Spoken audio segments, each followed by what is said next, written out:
ଶୁଣ ମୋ ପାଇଁ କଣ ଆଣିଛ ଦିଲ୍ଲୀରୁ? ତମ ପାଇଁ କିଛି ଆଣିନି। ହଁ କଣ ଆଣିଛ ଦିଅ। ତମେ କହୁଥିଲ ମୋ ପାଇଁ କଣ କିଣିଛ ବୋଲି। କଣ କିଣିଛ? ମୁଁ ଛାଡି ଦେଇ ଆସିଲି ଭୁଲ। ନା ନା ନା ଦିଅ କଣ ଆଣିଛ? ଯାଅ ଆଣ ଜଲ୍ଦି। ମୁଁ ବ୍ୟାଗ ଅଣ୍ଡାଳି ସାରିଲିଣି କିଛି ନାହିଁ। ହଉ ମନେ ଯାଉ। ସତରେ ଆଣିଥିଲ? କଣ ଏତେ ବଡ ଫଟୋ? ଆମ ଫଟୋ କି? ଆମ ଫଟୋ ଫ୍ରେମ କରିତେ?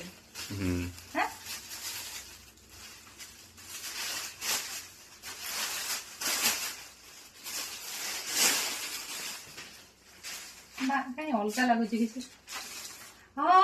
ହେ ପ୍ରଭୁ। ତମେ ବୃନ୍ଦାବନ ଯାଇନଥିଲ ବୋଲି ବୃନ୍ଦାବନରୁ ରାଧାରାଣୀ ନେଇ ଆସିଛି। ବୃନ୍ଦାବନ ଆଣିଛ? ଏଇ ବହୁତ ସୁନ୍ଦର ହେଇଛନ୍ତି ରାଧାକୃଷ୍ଣ। ବହୁତ ସୁନ୍ଦର ଲାଗୁଛନ୍ତି।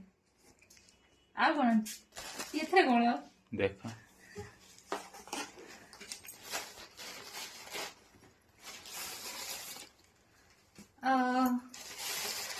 ସବୁ ଏଥର ମୋ ମନ ପସନ୍ଦର ହିଁ ନେଇ ଆସିଛ।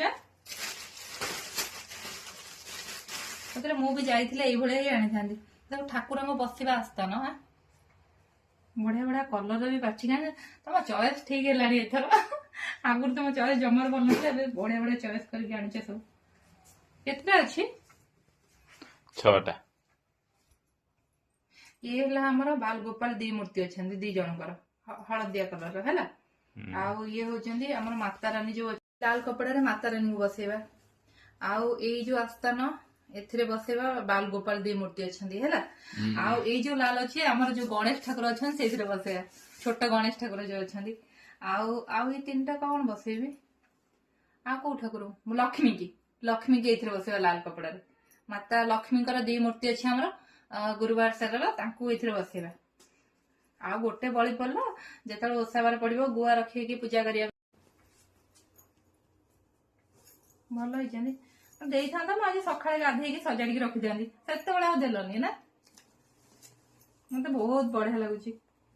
ଠାକୁରଙ୍କ ଆସ୍ଥାନ ନା ଏଇଭଳିଆ କରିବା ଦରକାର। ବୃନ୍ଦାବନ ଇଏ କେତେ ପଡିଲା ଆଣିଲ ଯୋଉ? 40 rupees। ଆଉ ଇଏ 20। ବଢିଆ ହେଇଛି। ଏଠି ଆମର ମିଳିବନି। ମାତ୍ର 20 ଟଙ୍କାରେ ଏତେ ସୁନ୍ଦର ଜିନିଷ ସତରେ ଏଠି ମିଳିବ ହିଁ ନାହିଁ। ଇଏ 40 ଟଙ୍କା, ଇଏ 20 ଟଙ୍କା। କେତେ ବଢିଆ ହେଇଛି ନା। ଆଉ ସାଙ୍ଗରେ ଡ୍ରାଏ ଫ୍ରୁଟ ଭୋଗ ଦେବା ପାଇଁ। କିସମିସ ଆଉ କାଜୁ। ମତେ ଠାକୁରଙ୍କ ଫଟୋ ରାଧାକୃଷ୍ଣ ବହୁତ ବଢିଆ ଲାଗୁଛି। ମାଖନ ମିଶ୍ରି ଏଠୁ ନେଇ ଆସିବା। ସାଙ୍ଗମାନେ କହିବେ ରାଧାକୃଷ୍ଣଙ୍କର ଏଇ ଫଟୋ ଫ୍ରେମ କେତେ ସୁନ୍ଦର ଲାଗୁଛି ନା। କହିବେ କେମିତି ଲାଗୁଛି ଆପଣ ମାନଙ୍କୁ।